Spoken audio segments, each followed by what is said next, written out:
भोजपुरी गायक और एक्टर पवन सिंह एक बार फिर राजनीति में भाग आजमाने के लिए कमर कस चुके हैं।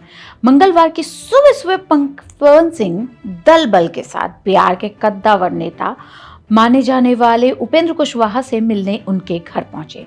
फुसफुसाहट शुरू हुई कि वो कुशवाहा की पार्टी राष्ट्रीय लोक मोर्चा ज्वाइन करेंगे, लेकिन नहीं, वो ऐसा नहीं करने जा रहे हैं। यहाँ ये जानना जरूरी है कि सिंह साहब अकेले नहीं गए थे, बल्कि उनके साथ बिहार बीजेपी के प्रभारी विनोद तावड़े और ऋतुराज सिन्हा भी थे। और हमारे विश्वस्त सूत्रों ने बताया कि पवन आरएलएम ज्वाइन नहीं करेंगे, बल्कि कुशवाहा का पैर छूकर आशीर्वाद लेने के लिए वो वहां पहुंचे थे।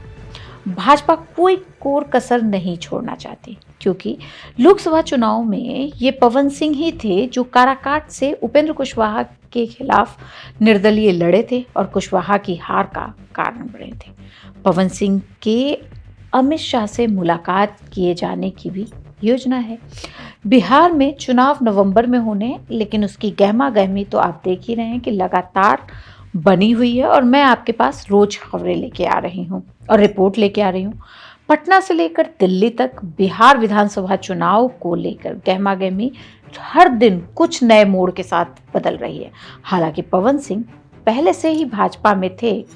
2024 के लोकसभा चुनाव में पार्टी ने उन्हें पश्चिम बंगाल की आसनसोल सीट से टिकट भी दिया था, लेकिन पवन सिंह ने चुनाव लड़ने से इनकार कर दिया था। इसके बाद वह बिहार की काराकाट सीट से निर्दलीय उम्मीदवार के रूप में मैदान में उतरे थे। पवन सिंह दोबारा भाजपा में एंट्री लगभग तय मानी जा रही है। हालांकि पवन सिंह को भाजपा में दोबारा एंट्री दिलाने की पैरवी जो पिछले कुछ समय से आरा के पूर्व सांसद आर.के. सिंह कर रहे थे, अब वो खुद पार्टी से बागी हुए जा रहे हैं।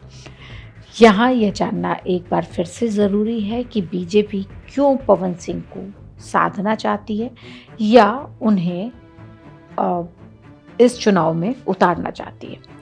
तो बात लोकसभा चुनाव की है। जब काराकाट से पवन सिंह चुनाव लड़ने के लिए खड़े हुए तो राजपूत वोटरों की एक बड़ी जमात उनके समर्थन में आ खड़ी हुई।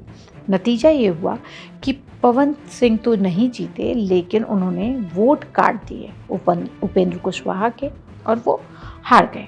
इस हार के बाद कुशवाहा वोटरों में जबरदस्त नाराजगी देखी गई। इसके बाद कुशवाहा वोटरों ने एक मुश्त आरा और औरंगाबाद लोकसभा सीटों पर एनडीए के खिलाफ वोट कर दिया।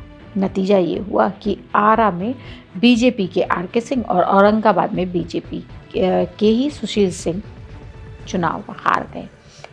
इसलिए भाजपा इस चुनाव में हर कदम को फूंक फूंक कर रख रही है और कोई गलती नहीं करना चाहती। ऐसे में उसने पहले कुशवाहा से पवन सिंह को मिलवाया। आगे के दांव अब वो चलेगी। भोजपुरी सिंगर पवन सिंह पिछले हफ्ते एक रियलिटी शो का हिस्सा थे। अचानक उस शो को उनको छोड़ना पड़ा। उनकी माँ शो पर आती हैं और वो शो से बाहर आ जाते हैं। अब कहा जा रहा है कि बीजेपी पवन को शाहबाद सीट से चुनाव लड़ाएगी, क्योंकि 2020 में विधानसभा और 2024 के लोकसभा में भी इस सीट से पार्टी को नुकसान हुआ है। सूत्र बताते हैं कि बीजेपी इस बार छोटा भाई नहीं, बल्कि बिहार में बड़े भाई की भूमिका में आना चाहती है और लगातार वो इस ओर कदम भी बढ़ा रही है।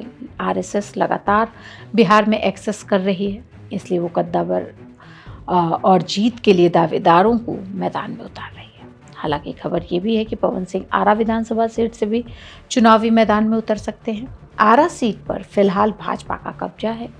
यह सीट पिछले 5 बार से भाजपा के ही हाथों में है और अमरेंद्र प्रताप सिंह इस सीट से 5 बार चुनाव जीत चुके हैं। वैसे पवन सिंह का विवादों से पुराना नाता रहा है। जब भी वो कोई काम करने जाते हैं, विवाद उससे पहले उनके पास पहुंच जाता है। 5 जनवरी 1986 को बिहार के जोकरहरी गांव में पैदा हुए पवन सिंह की स्कूलिंग जो है वो आरा से हुई थी। बचपन से ही स्टेज पर आ गए थे। गाना गाने के शौकीन वो थे ही, तो वो गाना गाने लग गए।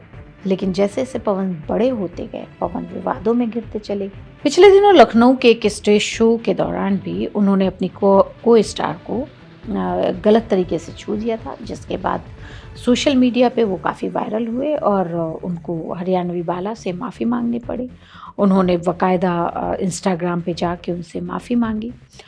आसनसोल का अगर चुनाव याद करें तो भी उसकी बड़ी वजह उनके ये गीत ही थे, जो द्व्यर्थी गीत थे, महिलाओं को टारगेट करते हुए गीत थे। उनका गाना ही था जिसको टीएमसी नेताओं ने खूब भुनाया और वायरल किया। गीत ऐसे थे कि क्या महिलाओं की वो रक्षा करेंगे। अब देखना ये है कि हमेशा कभी अपने गीतों से तो कभी अपनी हरकतों से चर्चा में रहने वाले पवन इस बार बीजेपी अगर उन्हें टिकट देती है तो वो कैसे हैंडल करते हैं। और ऐसी ही और रिपोर्टों के लिए जब तक बिहार चुनाव आ रहे हैं, मैं आपको बिहार के हर दिन के एक ऐसे चीज़ें और ऐसी रिपोर्ट दिखाती रहूँगी। आपको क्या जानना है इसके लिए हमें कमेंट बॉक्स में ज़रूर आकर बताएं और देखते रहिए इंडिया.com।